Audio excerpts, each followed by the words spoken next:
No Jornal do Meio-Dia tem entrevista.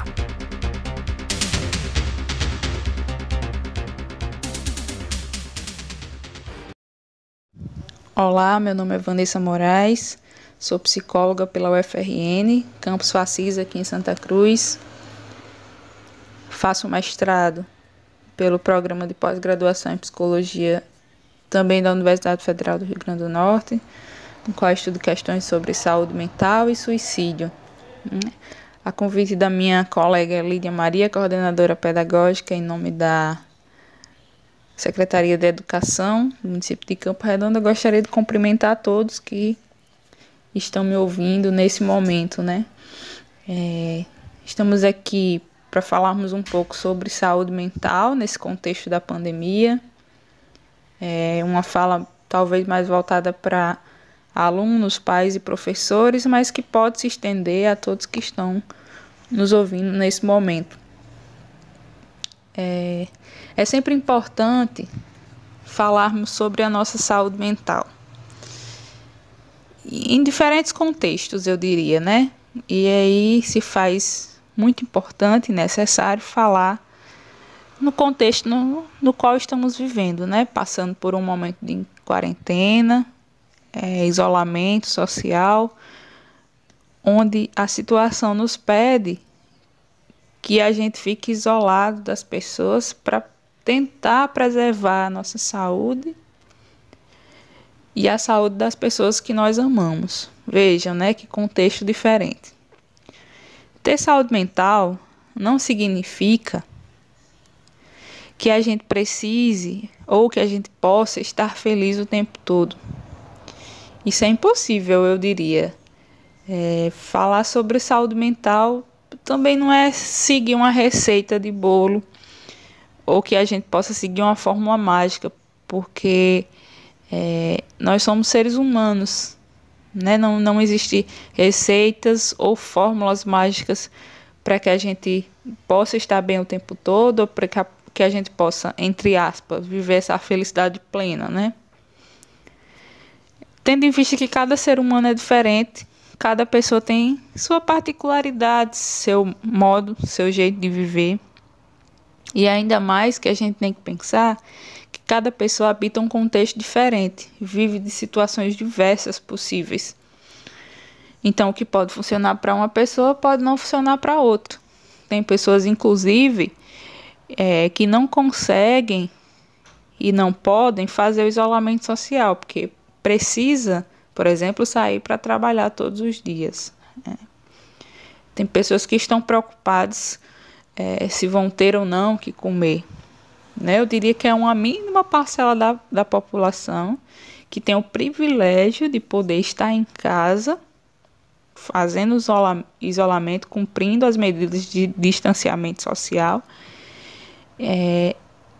de forma que não que no final do mês possam ter o seu dinheiro, né, que estejam perto de todos os seus familiares. Então, essa é uma parcela mínima da população. Então, para falar de saúde mental nesse contexto, a gente também tem que falar sobre isso, né, que nem todo mundo consegue fazer isolamento social, nem todo mundo consegue adotar as medidas, por exemplo.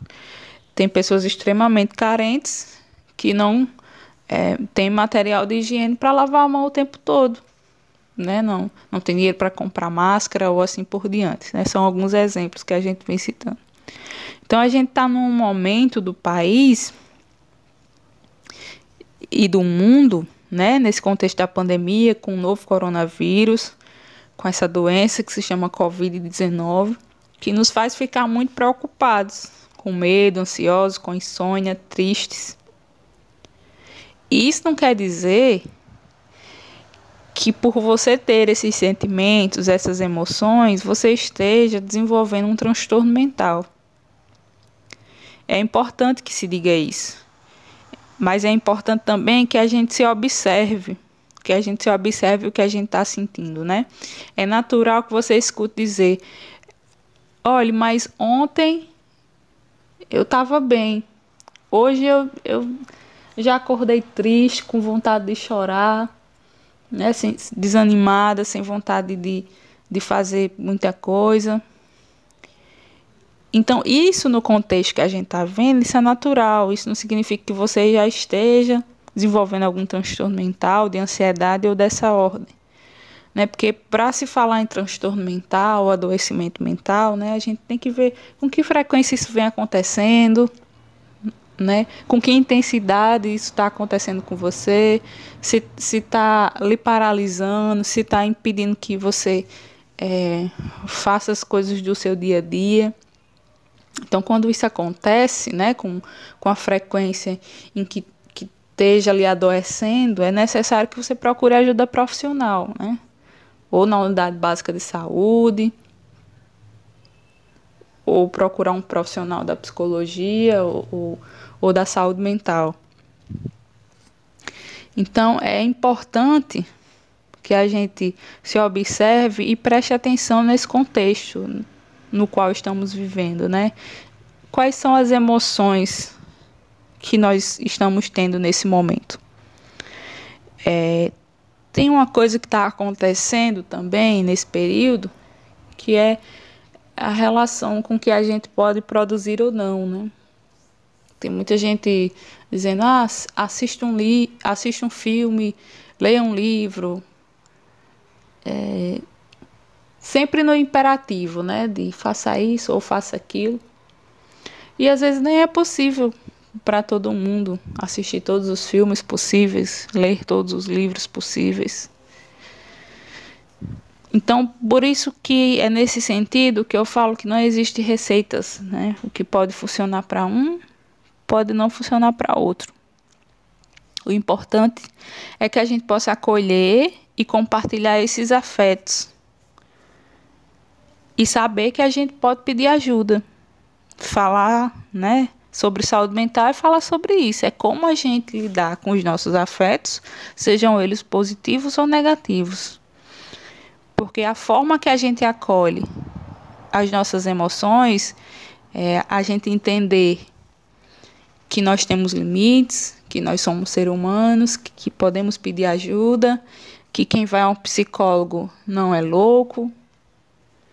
Isso faz parte do nosso autocuidado, né? Do nosso olhar para si. E aí eu pergunto a você, que ferramentas você se utiliza para lidar com os momentos difíceis? O que é que você faz quando você está passando por um momento difícil? E aí isso é muito particular de cada um. Tem pessoas que se apegam à fé, tem pessoas que gostam sim de assistir, de ver, de conversar com o vizinho, procurar sua rede de apoio é muito importante, de amigos, compartilhar as tristezas, as alegrias. Né? Que ferramentas você que está me escutando se utiliza em momentos difíceis? Isso é um exercício a se fazer. É claro que existem algumas orientações gerais que a gente sempre informa de, né, tentar manter uma rotina dentro de casa nesse momento, evitar ficar o dia todo vendo notícias sobre as mortes na TV ou na internet, né, essas notícias o tempo todo de se alimentando disso e nutrindo disso. Te orienta que, se possível, se exercitar, continuar cuidando de outras comorbidades, principalmente para quem é do grupo de risco, como hipertenso, diabético, asmáticos. Procurar se alimentar bem, beber bastante líquido, ter os cuidados que as autoridades de saúde vêm recomendando, que é, né, lavar sempre as mãos com sabão, água. Quando não for possível, usar álcool em gel, usar máscara ao sair de casa e evitar sair de casa. Nós estamos num contexto em que o vírus ele se prolifera muito rápido. Ainda não temos vacina, não temos medicação, então essa é a única arma que a gente pode se utilizar nesse momento. Nesse contexto da pandemia, com o surgimento do novo coronavírus, estamos presenciando uma nova forma de viver, eu diria. Uma forma diferente também de ter acesso à educação, por exemplo. Vemos famílias angustiadas por não estarem conseguindo lidar com as tarefas enviadas pela escola, por exemplo, né? E muitos questionamentos de como ensinar, como motivar as crianças têm surgido.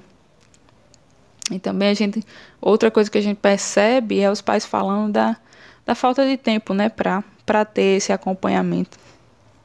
E por outro lado, a gente vê as escolas tentando criar estratégias, na maioria das vezes improvisadas, para garantir que o ano letivo não seja perdido. E aí, refletindo um pouco sobre isso, né, nesse contexto que estamos vivendo, eu acho que o momento pede uma palavra chamada compreensão. Empatia. Empatia é a capacidade que você tem de se colocar no lugar do outro. Mas eu acho que a palavra que vem é compreensão. Porque a gente tem alunos tentando se adaptar às novas formas de ter aula nesse momento, ou de minimamente ter um aprendizado. A gente vê os pais tentando se adaptar e a gente também vê os professores tentando se adaptar. Então, cada um à sua medida e à sua forma estão tentando se adaptar a essa nova forma de viver. E se adaptar a um novo ambiente pede tempo. É um processo. Talvez agora, na relação família e criança, talvez mais do que o conteúdo, o que as crianças precisem que a família exerça, talvez seja um apoio emocional e de ter espaço para tematizar essas questões nesse momento. Você já perguntou para o seu filho ou para a sua filha o que ele está pensando, o que ele está sentindo nesse contexto de pandemia? Talvez essa seja uma pergunta importante a ser feita. As crianças que estão recebendo tarefas em casa nesse isolamento, né? O papel da família, obviamente, é acompanhar, dar apoio, ajudar a buscar a informação que eles precisem, mas sem a cobrança de que eles sejam os professores dos seus filhos, né? Porque os pais não foram formados como os professores na medida de se passar esse conhecimento. Né? E quando há esse processo de cobrança, há um processo também de culpa, né? Então, é importante nesse sentido que haja um diálogo muito aberto entre a escola e os pais, para que os pais eles possam também ter esse espaço de tematizar, na medida do possível, como é que está sendo para eles auxiliar os filhos, né, nessa demanda, nessa questão do ensinamento das tarefas em casa, por exemplo. Porque aí a escola também, em uma certa medida, ela tem inclusive, talvez, o papel de garantir que aquele conteúdo que foi difícil de absorver em casa, pela criança, com o apoio dos pais, que ele seja revisto quando as aulas retornarem. A família também está aprendendo novas formas de viver. Eu diria que todos estão aprendendo novas formas de viver. Né? E a família ela também pode incentivar a criança com brincadeiras, porque eu entendo que a brincadeira também é uma forma de aprendizado. Incentivar a criança à leitura, incluir a criança em outras atividades da casa, né? Fazer uma lista de compras, por exemplo, pedir para a criança escrever, ou escrever cartas para quem elas não estão conseguindo ver nesse momento.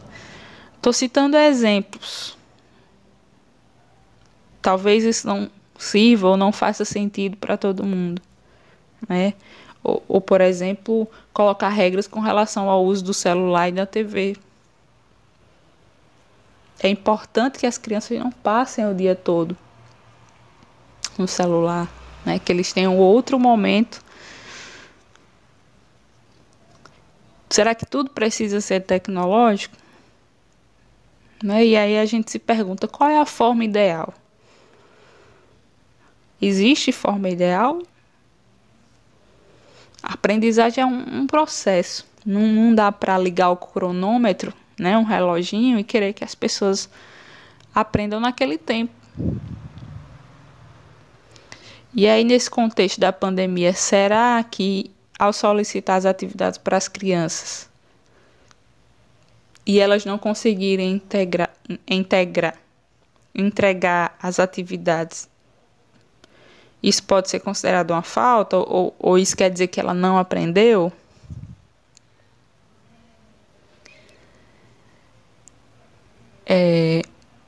Então, essas são questões que a gente precisa refletir.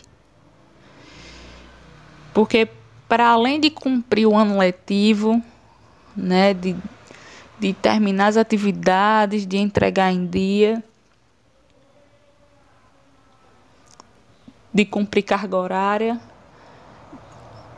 a gente tem que olhar um pouco para como a gente está aprendendo. A gente está sendo tutelado pelo medo, o medo de adoecer, o medo de ver pessoas mais adoecidas ou pessoas mais idosas que são perto da gente falecer, morrer. A gente está com medo de se contaminar e contaminar as outras pessoas. Nós estamos num contexto totalmente ansiogênico. E aí eu convido vocês a refletirem, né, os pais, as crianças, os professores, como é que se aprende num contexto dessa forma. O que é que a gente pode esperar de uma aprendizagem sobre esses aspectos emocionais, onde todos estamos inseridos? E aí é por isso que eu chamo a atenção, e volto mais uma vez para a palavra compreensão, porque aí cada família tem suas particularidades também. Tem famílias que têm acesso à internet, tem famílias que não têm acesso à internet. Tem famílias onde os pais têm mais facilidade para acompanhar e para orientar os filhos nas questões das atividades escolares. Tem famílias onde os pais não têm tanta facilidade assim. Então, essas coisas precisam, né, ser vistas em um diálogo bem aberto entre os pais e a escola, para que isso seja levado em consideração. Isso não quer dizer que no meio de todo esse contexto, né, de pandemia, do vírus, de medo, a gente não possa tentar fazer um esforço de construir essas atividades, de tentar minimamente manter a rotina, as atividades escolares.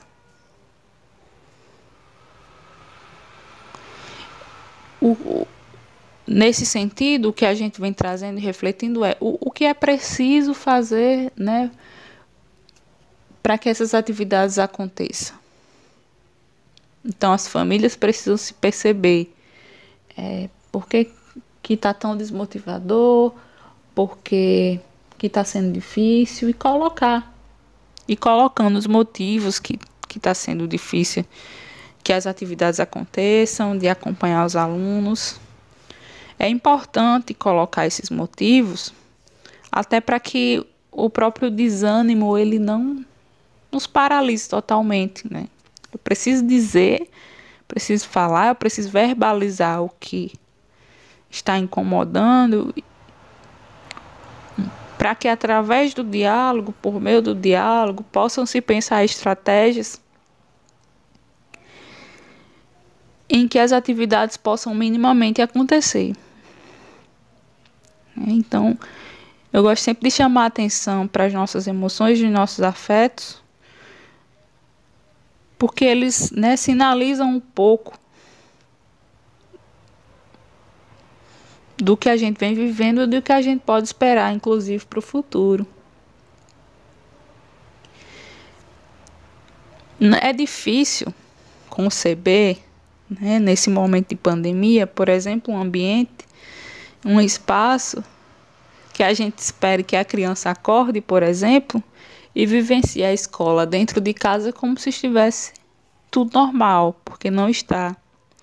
E nesse momento eu acho que haverá uma revalorização do papel do professor muito importante, né?